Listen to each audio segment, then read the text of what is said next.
اپنا آخری رسول بنا کر بھیجا۔ حمد و صلات کے بعد محترم سامعین گرامی، پچھلے جمعے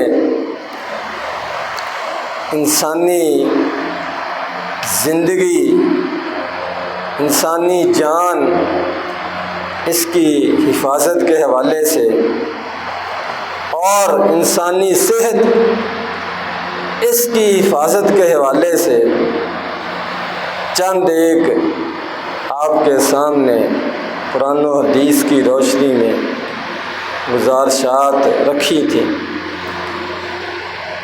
تو اسی موضوع پر مزید چند ایک باتیں آپ کے سامنے رکھنا چاہتا ہوں تاکہ ہمیں سمجھ آئے، یقین ہو، تسلی ہو کہ ہمارا دین ہر حوالے سے کامل ہے۔ اس نے نہ صرف ہمیں آخرت کی کامیابی کا راستہ اور طریقہ بتایا ہے، بلکہ اس نے ہمیں دنیا کی بہتری کے بھی طریقے بتائے، اور اس نے نہ صرف ہماری روحانی تربیت کی ہے اور ہماری روحانی صحت کا خیال رکھا ہے، روحانی بیماریوں کا علاج بتایا ہے، بلکہ ہمارے دین نے ہماری جسمانی صحت کا بھی خیال رکھا، ہماری جسمانی بیماریوں کا بھی علاج بتایا ہے، احتیاطیں بتائی ہیں، پرہیز بتائے ہیں، کچھ اصول و ضوابط بیان کیے ہیں۔ قرآن مجید میں اللہ تبارک و تعالیٰ نے فرمایا وَلَا تَقْتُلُوا أَنفُسَكُمْ إِنَّ اللَّهَ كَانَ بِكُمْ رَحِيمًا، کہ اپنے آپ کو قتل نہ کرو، اپنی جان کو ضائع نہ کرو، اپنی زندگی کو ختم نہ کرو، بے شک اللہ تبارک و تعالیٰ تم پر بڑا مہربان ہے۔ تو گویا کہ یہ بھی اللہ تبارک و تعالیٰ کی مہربانی ہے، اس کا ہمارے اوپر اپنا فضل و کرم ہے کہ اس نے ہمیں اس زندگی کی حفاظت کرنے کا حکم اور اس زندگی کو محفوظ رکھنے کے طریقے بتائے، اور اسی طرح نبی کریم صلی اللہ علیہ وسلم نے اس زندگی کو خطرے میں ڈالنے سے بچنے کا حکم ہے۔ قرآن مجید کے اندر بھی اللہ تبارک و تعالیٰ نے فرمایا وَلَا تُلْقُوا بِأَيْدِيكُمْ إِلَى التَّهْلُكَةِ،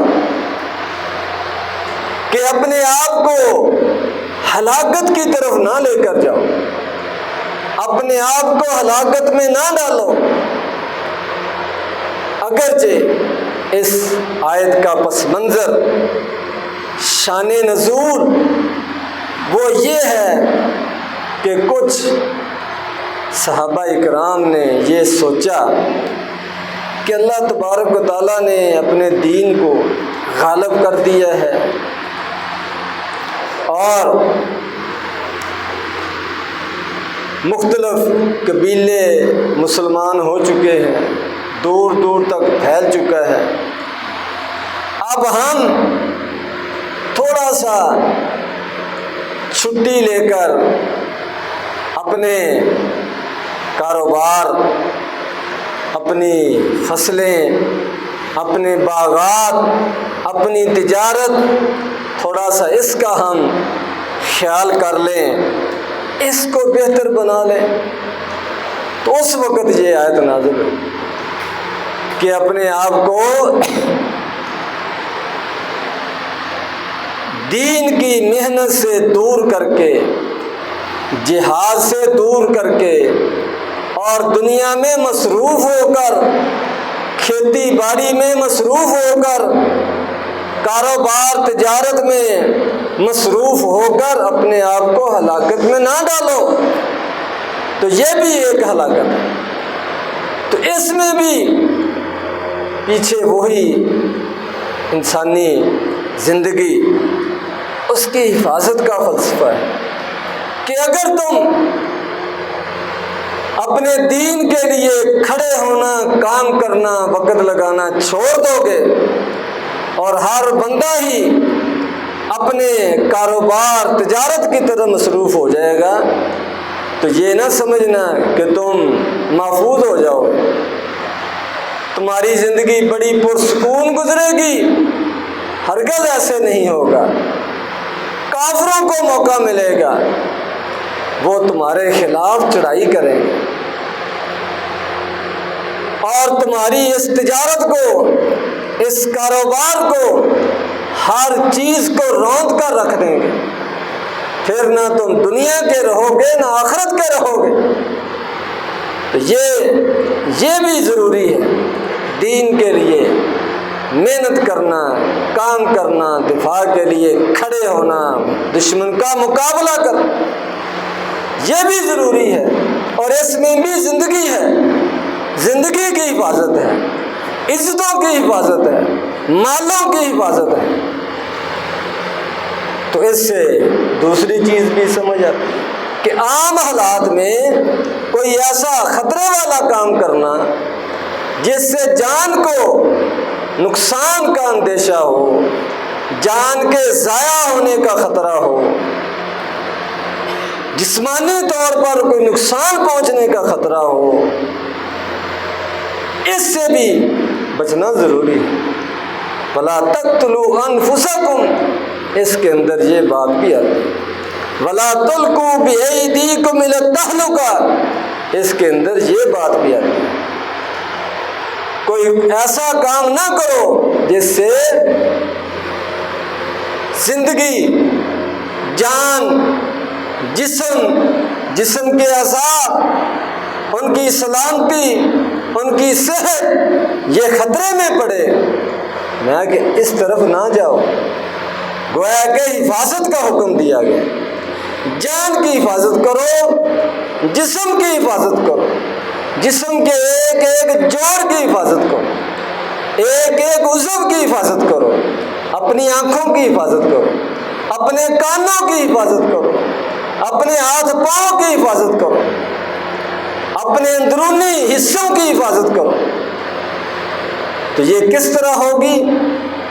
اس کے بھی کچھ نہ کچھ قواعد و ضوابط، کچھ اصول بتا دیے ہیں، اور کچھ آدمی خود بھی اپنی عقل سے سمجھ سکتا ہے کہ کون سی چیز یہ میرے لیے نقصان دہ ہے، خطرناک ہے۔ صرف ذائقہ نہیں دیکھنا کہ یہ چیز مزیدار ہے، لذت والی ہے، ذائقے والی ہے، مجھے پسند ہے، بس اس کو کھاؤ، دیکھا جائے گا جو ہوگا، ایسے کھلی چھٹی نہیں، سوچ سمجھ کر جس چیز کا پتہ چل جائے کہ میری طبیعت کے لیے یہ خطرناک ہے، اندازہ ہو جاتا ہے تو اس سے بچنا ضروری ہے۔ سیدنا علی رضی اللہ تعالیٰ عنہ کے بارے میں آتا ہے کہ بیماری سے نئے اٹھے ہیں، ان کو کچھ افاقہ ہوا ہے لیکن ابھی کمزوری ہے، بیماری ختم ہونے کے بعد کچھ عرصے تک کمزوری رہتی، تو وہ کھجوریں نبی کریم صلی اللہ علیہ وسلم کی مجلس میں، آپ کی موجودگی میں وہ کھانے لگے، تو آپ نے روک دیا، میں کہ ابھی آپ کے لیے یہ مناسب نہیں ہے، اس کو رہنے دو، اس کو چھوڑ دو، ابھی تم نئے بیماری سے اٹھے ہو، کچھ انتظار کرو، کچھ صبر کرو، کچھ صحت کا خیال رکھو۔ تو آپ نے روک دیا۔ اس سے بھی سمجھ آتی ہے کہ اللہ تبارک و تعالیٰ نے یہ چیزیں کھانے پینے کی ہمارے لیے استعمال کے لیے، فائدے کے لیے بنائی ہیں، لیکن یہ نہیں کہ ہر وقت اور جتنی مرضی مقدار میں آدمی ان کو استعمال کرتا رہے، ایسے نہیں۔ ہر چیز کا اپنا ایک اثر ہے، اس کی تاثیر ہے، اس کے کچھ فوائد ہیں، اس کے کچھ نقصانات ہیں، اور ہر ایک کے لیے ہر چیز موافق نہیں ہے، تو اس کا کچھ نہ کچھ خیال رکھنا ضروری ہے۔ اگر صحت پیاری ہے، اگر جان پیاری ہے، اور اللہ تبارک و تعالیٰ نے اس کا حکم دیا ہے کہ جان کی حفاظت کرو، ہلاکت میں نہ ڈالو، خطرے کی طرف نہ جاؤ، اپنی صحت کی حفاظت کرو۔ انسانی جو اللہ تبارک و تعالیٰ نے مختلف عبادات رکھی ہیں، نماز ہے، روزہ ہے، حج ہے، ان کے اندر بھی ایک تو اللہ تبارک و تعالیٰ کی اس کے سامنے اپنی آدمی عاجزی کا، بندگی کا، عبودیت کا اظہار کرتا ہے، اپنے رب کی شان اور عظمت بیان کرتا ہے، اپنے رب کے سامنے جھکتا ہے، اپنے رب سے اپنے گناہوں کی معافی مانگتا ہے۔ ایک لحاظ سے یہ عبادت، اور ایک دوسری طرف ان کے اندر جسمانی فوائد بھی ہیں، صحت کے لحاظ سے بھی ان کے اپنے اثرات ہیں، فوائد ہیں، یہ چیز بھی ان عبادات کے اندر موجود ہے۔ روزہ یہ بہترین علاج ہے بہت سی بیماریوں کا، صحت کی بحالی کا بہترین ایک طریقہ ہے روزہ۔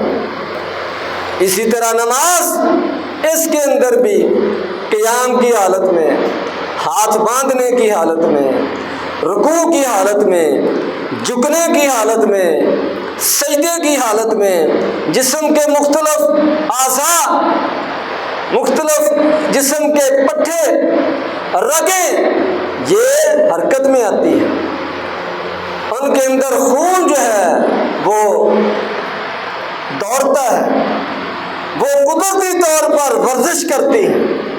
انسان کی بہت سی جو صحت اور ورزش ہے اس کے اندر نماز کے اندر خود بخود ہو جاتی ہے۔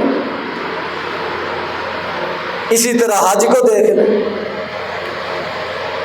اس کے اندر اگر آدمی جس طرح نبی کریم صلی اللہ علیہ وسلم اور صحابہ کرام نے حج کیا، پیدل حج، طواف ہے، صفا مروہ کی سعی ہے، اس کے بعد منا جانا ہے، منا کے بعد عرفات جانا ہے، عرفات سے پھر مزدلفہ آنا ہے، مزدلفہ سے پھر منا آنا ہے، اور منا کے اندر 3 دن رہنا ہے، اور وہاں پر پھر جمرات کی طرف جانا ہے روزانہ کنکریاں مارنے کے لیے، وہاں سے فارغ ہو کر پھر مکہ مکرمہ بیت اللہ آنا ہے۔ یہ سارا جو 3-4 دن کا عمل ہے، اس کے اندر تقریباً 60 کلومیٹر یا وہ آدمی سفر کر لیتا ہے، سارے چکر لگا لگا کر 60 کلومیٹر کے برابر یہ سفر بن جاتا ہے۔ تو یہ غیر محسوس انداز میں خود بخود انسان کی ورزش ہو رہی ہے، اس کی صحت کی بحالی ہو رہی ہے، اس کی بہت سی بیماریوں کا علاج ہو رہا ہے۔ تو چلنا، حرکت کرنا، یہ بذات خود ایک علاج ہے، صحت کے لیے ایک بہترین، آسان ترین ایک طریقہ ہے۔ تو ان عبادات کے اندر بھی ان چیزوں کو مد نظر رکھا گیا، بلکہ نبی کریم صلی اللہ علیہ وسلم نے نماز کے لیے، جمعے کے لیے، عید کے لیے پیدل آنے کو ترجیح دی ہے، پیدل آنے کی فضیلت بیان کی ہے۔ ایک ایک قدم پر جمعے کے لیے ایک ایک سال کی تہجد کا اور ایک ایک سال کے روزوں کا ایک ایک قدم پر اجر و ثواب بیان کیا۔ تو اس کے اندر بھی یہ ترغیب دی گئی، اور فرمایا کہ جو جتنا دور سے چل کر مسجد میں آتا ہے اتنا زیادہ اس کا اجر و ثواب لکھا جاتا ہے۔ تو یہ چیزیں ایک مسلمان کی، ایک مومن کی صحت کے لیے بھی بڑی اثر انگیز ہے، اس کی بہتری کے لیے ان چیزوں کے اندر بہت کچھ اللہ تبارک و تعالیٰ نے اور نبی کریم صلی اللہ علیہ وسلم نے رکھ دیا ہے۔ تو انسانی صحت یہ اللہ تبارک و تعالیٰ کی نعمت ہے، اس کو خام خواہ بلا وجہ یا لاپرواہی اور سستی کرتے ہوئے اس کو ضائع کرنا، اس کی پرواہ نہ کرنا، یہ اسلامی تعلیمات کے خلاف۔ اسی طرح صحت کے اوپر جو منفی اثر ڈالنے والی چیز ہے، صحت کو نقصان دینے والی چیز ہے، ان میں سے ایک غصہ بھی ہے۔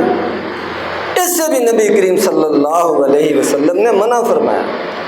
غصے کے بہت زیادہ نقصانات ہیں۔ لڑائی جھگڑے کی بنیاد غصہ بنتا ہے، ناراضگیاں پیدا ہوتی ہیں، دشمنیاں جنم لیتی ہیں۔ لیکن اس کے اندر ایک اپنی صحت، انسان کی اپنی صحت پر بھی برا اثر پڑتا ہے، یہ بھی اس کا نقصان ہے۔ تو ایک صحابی نے، ایک آدمی نے نبی کریم صلی اللہ علیہ وسلم سے درخواست کی کہ آپ مجھے کوئی نصیحت کریں۔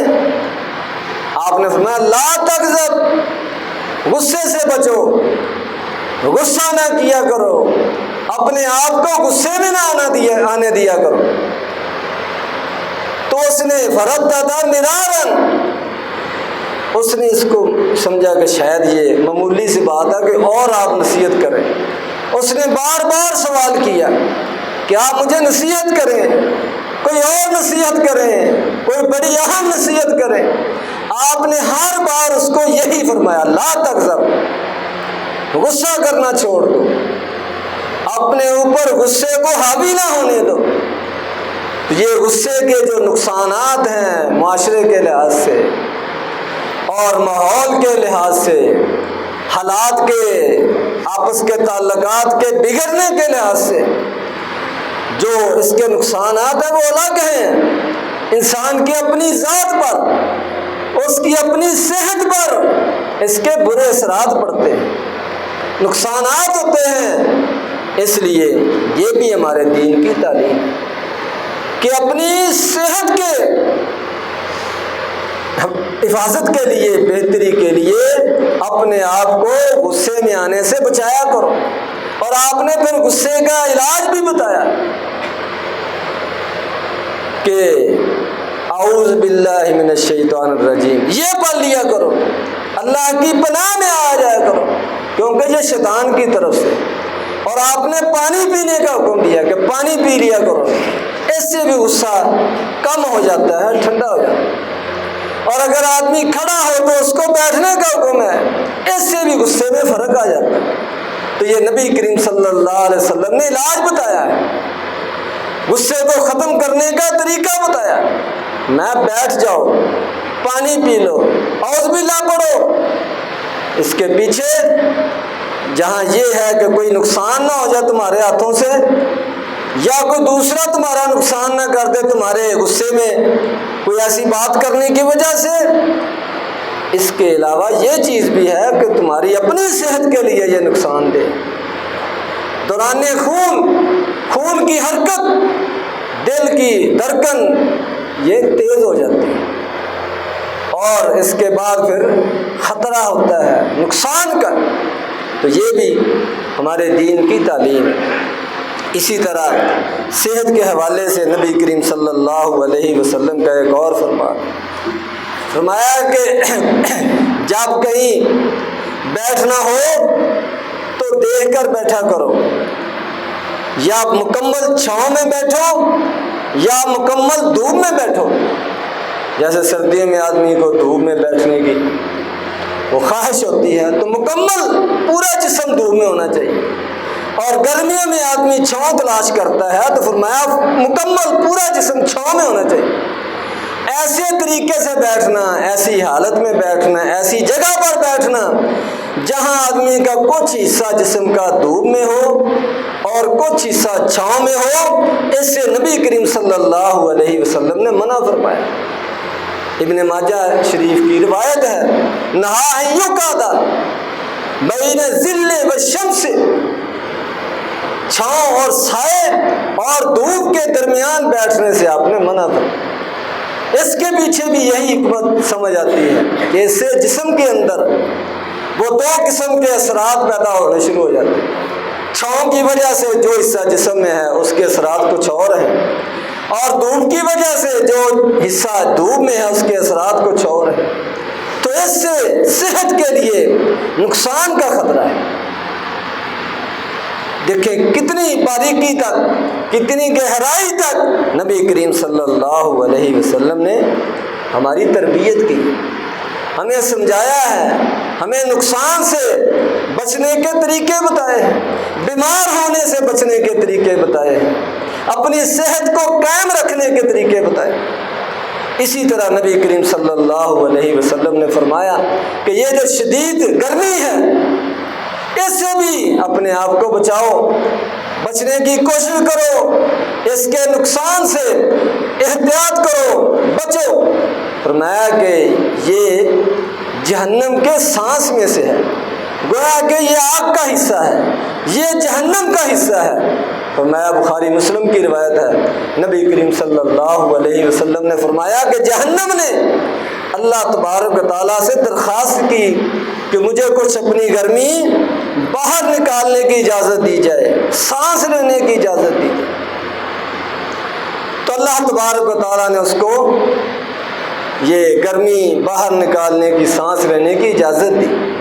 تو نبی کریم صلی اللہ علیہ وسلم نے فرمایا یہ جو شدید گرمی ہوتی ہے یہ اسی سانس کا نتیجہ ہے، اسی سانس کا اثر ہے۔ تو فرمایا اس سے اپنے آپ کو بچاؤ۔ فَأَبْرِدُوا بِالصَّلَاةِ، فرمایا کہ جب شدید گرمی ہو تو پھر نماز کو ٹھنڈا کر کے پڑھو، شدید دھوپ میں نماز پڑھنے کی بجائے تھوڑا سا چیزوں کا سایہ بننے دو تاکہ آنے جانے میں آسانی ہو۔ تو یہ نبی کریم صلی اللہ علیہ وسلم کی تعلیم ہے، اس کے پیچھے بھی یہی حکمت ہے کہ انسان اس کو تکلیف نہ ہو، اس کی صحت کو نقصان نہ ہو، وہ کسی بیماری کا شکار نہ ہو۔ اسی طرح نبی کریم صلی اللہ علیہ وسلم نے بڑی تاکید کے ساتھ مسواک کرنے کا حکم دیا اور اس کو مطہرۃ للفم قرار دیا ہے کہ یہ منہ کو صاف رکھتی ہے، منہ کو پاک کرتی ہے، جراثیم کو ختم کرتی ہے، آلودگی کو ختم کرتی ہے۔ اور آدمی جو پھر پانی پیتا ہے یا خوراک کھاتا ہے وہ صاف ستھری اندر جاتی ہے۔ وَمَرْضَاتٌ لِلرَّبِّ، اور اللہ تبارک و تعالیٰ کو یہ راضی کرنے والی ہے۔ اللہ تبارک و تعالیٰ خوش ہوتے ہیں اپنے بندے کے اس عمل پر جب وہ طہارت اختیار کرتا ہے۔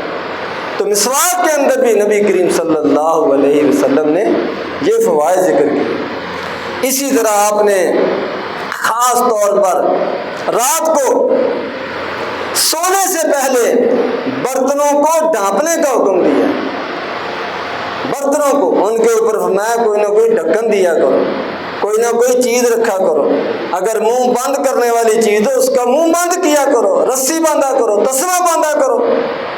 فرمایا اگر کسی برتن کے اوپر رکھنے کے لیے کوئی چیز نہ ملے، ڈھکن نہ ملے، تو ایک چھڑی ہی رکھ دیا کرو، کوئی تنکا ہی رکھ دیا کرو، کچھ نہ کچھ علامت یہ ضرور ہونی چاہیے کہ یہ برتن جو ہے یہ ڈھکا گیا ہے۔ یہاں تک نبی کریم صلی اللہ علیہ وسلم نے تعلیم دی ہے۔ اس کے اندر بھی یہی حکمت ہے کہ کوئی نقصان دہ چیز، کوئی موذی جانور اس کے اندر نہ گر جائے، کوئی نقصان نہ اس کے اندر پیدا ہو جائے، اور لا علمی میں، بے دھیانی میں اس کو جب استعمال کرو تو پھر نقصان ہو جائے۔ آپ نے انسانی جان کی حفاظت اور انسانی صحت کی حفاظت کے لیے یہ تعلیمات دی ہیں۔ اسی طرح نبی کریم صلی اللہ علیہ وسلم نے خاص طور پر رات کو سونے سے پہلے اگر آدمی نے کوئی کھانا کھایا ہو اور اس کے ہاتھوں کو کوئی چکناہٹ وغیرہ لگی ہو تو فرمایا ہاتھ دھوئے بغیر نہ سوئے۔ اگر کوئی ہاتھ دھوئے بغیر سو جائے اور پھر اس کو کوئی نقصان ہو جائے، ہاتھ کو چکناہٹ لگی ہوئی ہے، گھی لگا ہوا ہے اور آئل وغیرہ لگا ہوا ہے، اور پھر کوئی کیڑا مکوڑا جو ہے وہ اس کو کاٹ جائے، فرمایا فَلَا يَلُومَنَّ إِلَّا نَفْسَهُ، اپنے آپ کو ملامت کرے۔ پھر ہم نے تو سمجھا دیا ہے کہ یہ خطرناک چیز ہے، جان کے لیے بھی، صحت کے لیے بھی۔ اسی طرح نبی کریم صلی اللہ علیہ وسلم نے ایسی چھت پر سونے سے منع کیا ہے جس کے سیٹوں پر منڈیر نہ ہو، کوئی آر نہ ہو، کوئی دیوار نہ ہو، اس سے بھی نبی کریم صلی اللہ علیہ وسلم نے منع فرمایا۔ اس کے پیچھے بھی یہی حکمت ہے کہ آدمی بعض اوقات نیند میں اٹھتا ہے تو وہ اس کو پتہ نہیں چلتا اور وہ نیچے گر جاتا ہے۔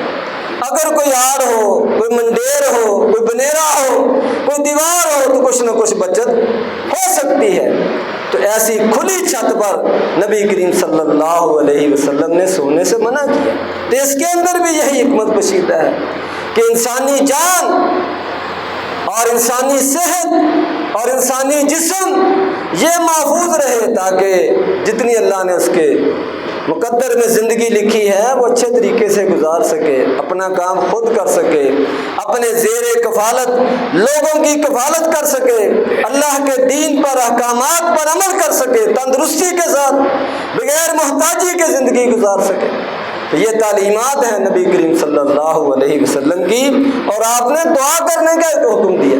صبح شام کے اذکار میں دیکھ لیں، جسم کی سلامتی کی دعا کا ذکر ہے، کانوں کی سلامتی کی دعا کا ذکر ہے، آنکھوں کی سلامتی کا ذکر ہے۔ تو یہ نبی کریم صلی اللہ علیہ وسلم کی دلیل کہ روزانہ صبح و شام اللہ تبارک و تعالیٰ سے دعا کیا کرو کہ اللہ ہر قسم کے شر سے، ہر قسم کے نقصان سے ہمارے جسم کو، ہمارے اعضاء کو محفوظ رکھے، ہر قسم کی پریشانی سے محفوظ رکھے۔ اللہ تبارک و تعالیٰ قرآن و حدیث کو سمجھنے کی، اس پر عمل کرنے کی توفیق عطا فرمائے۔ وآخر دعوانا الحمدللہ رب العالمین۔